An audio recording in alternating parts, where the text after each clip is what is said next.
The Gates Foundation certainly focuses on the U.S. and global. Actually, I think it would be surprising for us to all learn where the education dollars are going. And I think that as we talk about global development, certainly not having access, for people around the world having access to the education is important. But then having the funding and the ability and the knowledge to know how to best get the education connected is also important. So, Jason, I think, I have a note here that the internet access was declared a human right in a 2011 report to the United Nations Human Rights Council. And approximately 35% of the world's population is connected to the internet, a number that's been growing rapidly with the spread of mobile phones. People in rural and poor communities around the world, including the United States, are now beginning to have access, but not quite enough yet. So can you talk to us a little bit about what you're doing, and is online education equalizing the opportunities for individuals and communities? And what are the methods and tools that you think will have the greatest impact in educational development? Sure, thank you.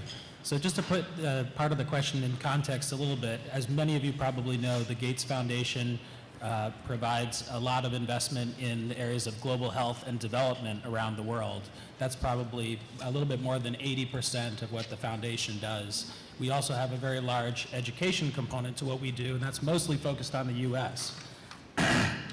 However, because the topic is MOOCs, and MOOCs are generally, well, at least according to most of the research, more than 50% of the users of MOOCs are international, and it varies by course and by provider.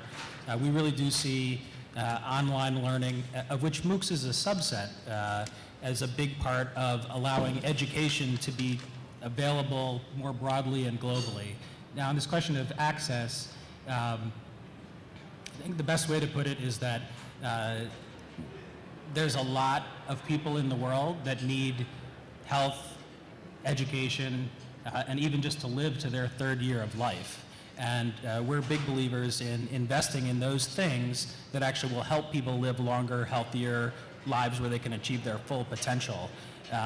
Clearly, we live in a world where there are haves and have-nots right now, but by the year 2035, Bill has already said just recently in our annual letter that there will almost be no poor countries in the world. This whole concept of sort of a developed world and a developing world is really a 20, 30 years ago concept.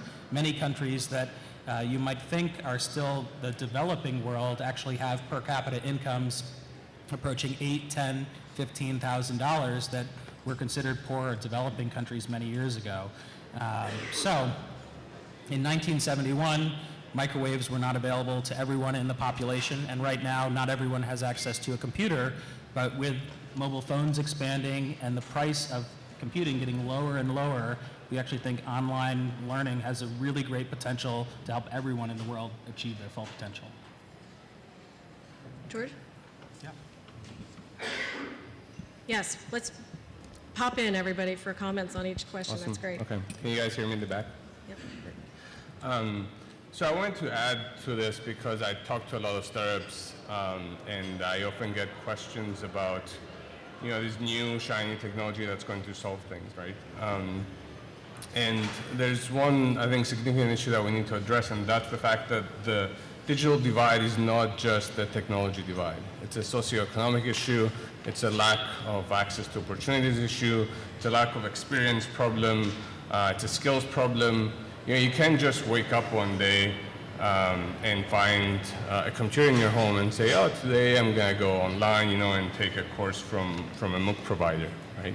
So just to give you an example, I used to be a professor down the street at UT, and I used to teach a freshman seminar with 15 entering students. And one of my students, let's call him Billy, he came to class and he said, I want to major in computer science. I took this fantastic artificial intelligence course before coming to UT, and that kind of solidified my ideas about education and what I wanted to pursue. And and I know that's what I want to do, right? So Billy is a very privileged individual. He went to private high school. He took AP courses. He had a computer at his home. He had access to a supportive network and so on. So now let's compare Billy to Mary. And Mary is an individual who I had conversations with. So I do research on people's experiences with new platforms, and we've been talking to a lot of MOOC learners. So Mary is an individual that works 2 jobs, is a single parent, takes the bus to work, sleeps 4 hours every night, and has very limited time and access to take advantage of the opportunities that we're providing. So providing access to her to a specific piece of technology is not going to help her to overcome the difficulties that she's having. So in addition to providing access, in addition to providing mobile phones and so on, we also need to address the socioeconomic problem that exists. I would just echo that too. When we go to schools and talk to them about what are some of the challenges that are facing them to integrate something like an online program or a blended learning program for their school, the question of access comes up. The students don't have bandwidth at home, or they don't have capacity at home, they don't have a computer. But I think it's less about the actual access, and there's outdated systems and things like that. It's less about the actual access, but more about the other barriers sort of getting away, and the students being able to consume just the panacea of what technology is. And so I think we've experienced that a lot in the implementations where we've seen challenges in implementation. That issue, which seems to be called access, but is much broader than that, seems to be the biggest thing that we run up against. I think I'll be a panelist for a second. One of the things that I think that we see all the time are, on CourseTalk you can search for everything and anything. And, there's a lot of talk about completion rates of MOOCs, and is it really focused on only, majority men, computer science, that's it. Increasingly, we're seeing more and more searches for terms that you wouldn't imagine that people would be looking for online courses. And I think it really, in our opinion, is coming around to developing content for different audiences, different personas, different cultures, different stages of development.